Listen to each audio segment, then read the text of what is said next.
लुटेरों का राज है जी। दोनों हाथों से प्रदेश को लूटने में लगे हुए हैं जी। आज जितना सत्ता का दुरुपयोग केंद्र में बैठ करके भाजपा के लोग कर रहे हैं जी।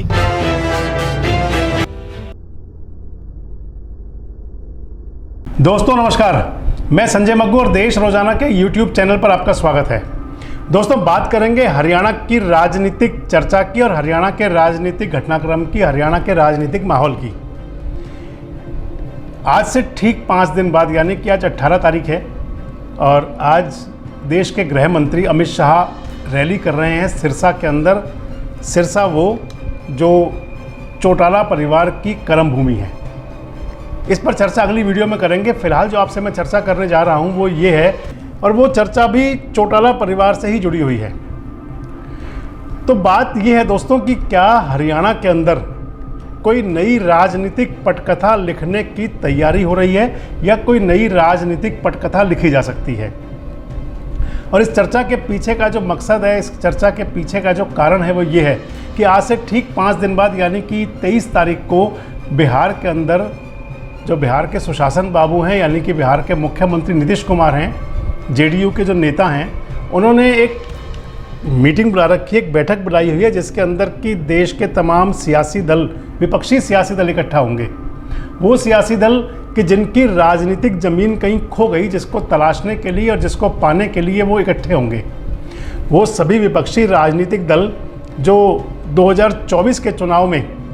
देश के अंदर जो लोकसभा का चुनाव होगा उसके अंदर मोदी से मुकाबला करने के लिए एक अपना कुनबा जोड़ रहे हैं, महागठबंधन बना रहे हैं। और उस महागठबंधन की किस प्रकार की भूमिका होगी, वो महागठबंधन कैसे काम करेगा, उस पर चर्चा होगी उस बैठक में। क्योंकि मैंने आपसे बात की थी हरियाणा की, तो वापस हरियाणा की बात पे आता हूँ। तो दोस्तों क्या उस बैठक के अंदर जो 23 तारीख को सुशासन बाबू ने बुलाई है, उस बैठक के अंदर हरियाणा की चर्चा भी होगी।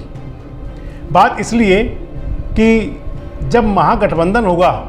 तो महागठबंधन पूरे देश के हर राज्य के सियासी माहौल को नज़र में रख के, उसको अपने सामने रख के और उसको देखते हुए होगा। अब बात हरियाणा की अगर आएगी तो हरियाणा के अंदर क्योंकि इस समय भारतीय जनता पार्टी की सरकार है 9 साल से, और 9 साल से सीएम बनने के लिए या सरकार में आने के लिए जितने उतावले कांग्रेस के नेता हैं, उतनी ही समझ, उतनी ही उतावलापन कहीं इंडियन नेशनल लोकदल के नेताओं में भी है। इंडियन नेशनल लोकदल के नेताओं में हालांकि उसमें से एक गुट अलग होकर के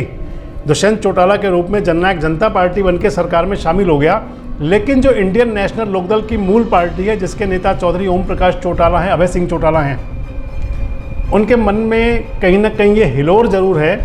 कि वापस वो पुराने दिन कैसे आएँ और वो किस स्वरूप में वापस आएँ। तो जो मैं आपसे चर्चा कर रहा हूं कि उस महागठबंधन के अंदर हरियाणा को लेकर भी बात होगी, तो उसका जो पीछे के अगर पार्श्वभूमि में आप जाएंगे तो आपको ध्यान होगा कि चौधरी देवीलाल के जन्मदिन पर जो रैली हुई थी पिछले साल 25 सितंबर को, उस रैली में बिहार के मुख्यमंत्री नीतीश कुमार भी मौजूद थे और बिहार के उप मुख्यमंत्री तेजस्वी यादव भी मौजूद थे। और उस मीटिंग के अंदर, उस रैली के अंदर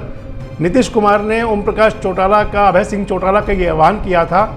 कि तीसरा मोर्चा बने, देश के अंदर एक नया मोर्चा बने और उस मोर्चे की अंदर अपनी सक्रिय भूमिका निभाएं ओम प्रकाश चौटाला। और अब उसके बाद जिस प्रकार से राजनीतिक परिदृश्य बना हुआ है, नीतीश कुमार देश के कई बड़े नेताओं के साथ बैठकें कर चुके हैं और उन बैठकों के बाद ये तय होने जा रहा है कि एक जो महागठबंधन बने भारतीय जनता पार्टी के खिलाफ, मोदी के खिलाफ, मोदी का मुकाबला करने के लिए, उसका स्वरूप क्या हो। आपको एक जगह और ले चलेंगे। पिछले दिनों जब परिवर्तन यात्रा अभय सिंह चौटाला की आई थी फरीदाबाद के अंदर, तो यहाँ अभय सिंह चौटाला ने हमारे साथ बातचीत में ये कहा था कि जब महागठबंधन होगा तो उसके अंदर सारे फैसले होंगे। उस गठबंधन के अंदर इंडियन नेशनल लोकदल की क्या भूमिका होगी, अभय सिंह चौटाला ने कहा था कि वो उसी समय फाइनल होगा, और वो समय, वो घड़ी अब नज़दीक आ गई है। चौटाला साहब, अभी आपने एक बात की थी शुरू करते हुए कि देश के अंदर जो माहौल है, एजेंसियों का दुरुपयोग हो रहा है। चौधरी देवीलाल की जयंती पे रैली हुई थी जी, नीतीश कुमार जी भी आए थे उसके अंदर और तेजस्वी यादव भी आए थे जी।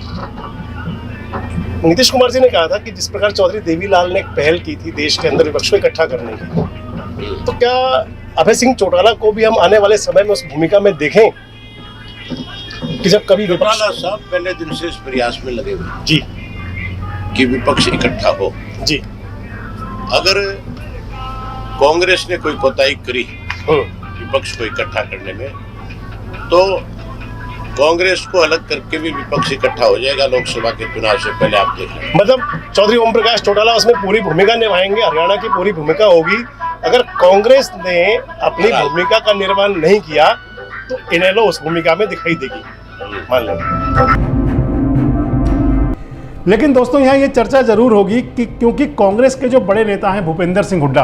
वो पिछले काफ़ी समय से ये कहते रहे हैं कि उन्हें हरियाणा में किसी प्रकार के गठबंधन की कोई ज़रूरत नहीं है। हुड्डा जी ये कहते रहे हैं कि वो खुद सक्षम हैं, लेकिन जो सियासी सूत्र बता रहे हैं, वो जो कांग्रेस के दूसरे नेता, कांग्रेस पार्टी के अंदर जो और नेता हैं भूपेंद्र सिंह हुड्डा के अलावा, जो कहीं ये मान लिया जाए कि मुख्यमंत्री बनने की दौड़ में भी हैं, सूत्र ये बताते हैं कि उनको इस महागठबंधन पर कोई ऐतराज़ नहीं है। यानी कि जो महागठबंधन होने जा रहा है, अगर उसके अंदर, उस महागठबंधन में हरियाणा के अंदर कांग्रेस भी होगी, इंडियन नेशनल लोकदल भी अगर साथ होगा, तो उन्हें कोई ऐतराज़ नहीं है। अब आप सोच रहे हैं कि ऐसा कैसे हो सकता है? ये बात बिल्कुल सही है, और हमारे सूत्र ये बताते हैं कि जो कांग्रेस के और नेता हैं, चाहे वो रणदीप सिंह सुरजेवाला हैं, चाहे वो कुमारी सैलजा है, या और जो भी नेता है जो कांग्रेस में सक्रिय भूमिका निभाते हैं, यानी कि जो हुड्डा विरोधी धड़ा है, जो उनको इस बात पर कोई ऐतराज़ नहीं है कि महागठबंधन हो और उसके अंदर अगर इंडियन नेशनल लोकदल, जिसका नेता आजकल अभय सिंह चौटाला अगुवाई कर रहे हैं और पूरे हरियाणा के अंदर परिवर्तन यात्रा निकाल रहे हैं, वो उसमें शामिल हों, तो कोई उन्हें ऐतराज़ नहीं है, और उससे ये समझते हैं कि उनकी राजनीतिक ताकत और बढ़ेगी। सूत्र तो ये भी बताते हैं कि कांग्रेस के इन नेताओं ने कांग्रेस आला कमान को अपनी राय से अवगत भी कराया है, और अब जब 23 तारीख को जो महागठबंधन के लिए बिहार में बैठक होगी, जिसके अंदर कांग्रेस के नेता भी शामिल होंगे, अभी ये तय नहीं है कि उसके अंदर ओम प्रकाश चौटाला को इनवाइट किया गया है या नहीं, लेकिन क्योंकि नीतीश कुमार चौधरी देवीलाल परिवार के बहुत नज़दीक रहे हैं, और मैंने आपसे पहले भी कहा कि जब ताऊ देवीलाल की जयंती पर रैली हुई थी और उसके अंदर नीतीश कुमार चौधरी ओम प्रकाश चौटाला से ये बोल करके गए थे कि वो जो एक नया मोर्चा बने, उसके गठन में अपनी सक्रिय भागीदारी करें। अब अगर हरियाणा के अंदर ये महागठबंधन स्वरूप लेता है, ये महागठबंधन आकार लेता है, तो इस महागठबंधन में इंडियन नेशनल लोकदल और कांग्रेस दोनों का किस प्रकार की भूमिका होंगी, महागठबंधन में सीटों का बंटवारा कैसे होगा, कौन पार्टी कितनी सीटों पर चुनाव लड़ सकती है, क्योंकि भले ही आज इंडियन नेशनल लोकदल का जो राजनीतिक ग्राफ हो बड़े ही कमज़ोर हो, लेकिन जो इनेलो के नेता हैं चौधरी ओम प्रकाश चौटाला और अभय सिंह चौटाला, जो उनका मॉरल ग्राफ है वो कहीं डाउन नहीं दिखता। और जब मॉरल ग्राफ, यानी कि जब आदमी का आत्मभान कहते हैं, स्वाभिमान जब कहते हैं, वो ऊंचा होता है, तो उस समय जब टेबल पर बैठकर सीटों के बंटवारे की बात होती हैं, हालांकि आपको ये भी याद दिला दें कि अभय सिंह चौटाला ने ये भी कहा था उस परिवर्तन यात्रा में, जब वो फरीदाबाद थे और हमारे साथ जो बातचीत हुई थी, तो उन्होंने उसमें ये भी कहा था कि जब गठबंधन होगा तो ये सब कुछ ऊपरी स्तर पर तय होगा, यानी कि इंडियन नेशनल लोकदल के जो नेता हैं ओम प्रकाश चौटाला होंगे और जो महागठबंधन के और नेता बड़े बैठेंगे, उसके अंदर तय होगा। लेकिन ये जरूर मान लिया जाए कि अगर हरियाणा के अंदर कोई ऐसे हालात बनते हैं कि जिसके अंदर महागठबंधन होता है और महागठबंधन में कांग्रेस भी होती है और इनेलो भी होती है, तो ये तो मान लिया जाए कि ये हरियाणा की एक बहुत बड़ी राजनीतिक शक्ति बन जाएगी। चर्चा ये भी होगी कि क्या उस महागठबंधन में, क्योंकि उस बैठक में शामिल होने के लिए तो आम आदमी पार्टी भी जा रही है, और हरियाणा के अंदर आम आदमी पार्टी पिछले काफ़ी समय से अपने पंख फैलाने की, अपने ज़मीन तलाश रही है, और पार्टी का विस्तार करने के लिए आम आदमी पार्टी के नेता सुशील गुप्ता और अशोक तंवर और इनके साथ साथ अन्य सभी नेता आजकल पूरे प्रयासरत हैं। अरविंद केजरीवाल भी जींद में तिरंगा रैली निकाल चुके हैं। तो मान लिया जाए कि 23 तारीख को जो बैठक होगी, उस बैठक के अंदर अगर कोई महागठबंधन की भूमिका तय होती है, महागठबंधन का कोई स्वरूप और आकार तय होता है, उसके बाद उस महागठबंधन के स्वरूप के बाद में अगर उसमें जो चर्चाएं हैं, अगर उसी हिसाब से कुछ होता है, तो हरियाणा की राजनीति एक बार फिर नया मोड़ लेगी। और अगर मैंने आपको पहले बताया कि इंडियन नेशनल लोकदल और कांग्रेस कहीं गठबंधन में आते हैं, तो ये मान लिया जाए कि हरियाणा प्रदेश के अंदर वो भाजपा के लिए खतरे घंटी होगी। अगर इंडियन नेशनल लोकदल और कांग्रेस जो हमको बता रहे हैं अगर गठबंधन हो जाता है और महागठबंधन में ये दोनों पार्टी भी होती हैं, तो मान लिया जाए कि भारतीय जनता पार्टी के लिए ये बहुत बड़ी चुनौती होगी, जिसका सामना करना बीजेपी के लिए बहुत एक टेढ़ी खीर भी कह सकते हैं, और ये भी कह सकते हैं कि हरियाणा का जो मुकाबला होगा सियासी, वो बहुत रोचक होगा और बहुत देखने लायक होगा। फिलहाल तो नज़र रखेंगे 23 तारीख को कि महागठबंधन कैसा स्वरूप लेता है और उसमें जिस प्रकार की चर्चाएं निकलकर सामने आती हैं उससे हरियाणा की राजनीतिक बिसात भी तय होगी। और जब उस प्रकार के संकेत सामने आएंगे तो उस समय हम आपसे फिर चर्चा करेंगे और आपको बताएंगे कि उस परिप्रेक्ष्य में क्या नया हो सकता है। फिलहाल तो ये मान लिया जाए कि अगर भूपेंद्र सिंह हुड्डा ये कहते हैं कि उन्हें किसी गठबंधन की ज़रूरत नहीं है, तो हमारे सूत्र ये बताते हैं कि जो कांग्रेस के बाकी नेता हैं उन्हें महागठबंधन में जाने से कोई ऐतराज़ नहीं है, उस महागठबंधन में कि जिसमें कांग्रेस के साथ इनेलो हो। मैंने आपको पहले ही बताया कि 23 तारीख का इंतज़ार करेंगे और उसके बाद जो अगली सियासी चौसर जमेगी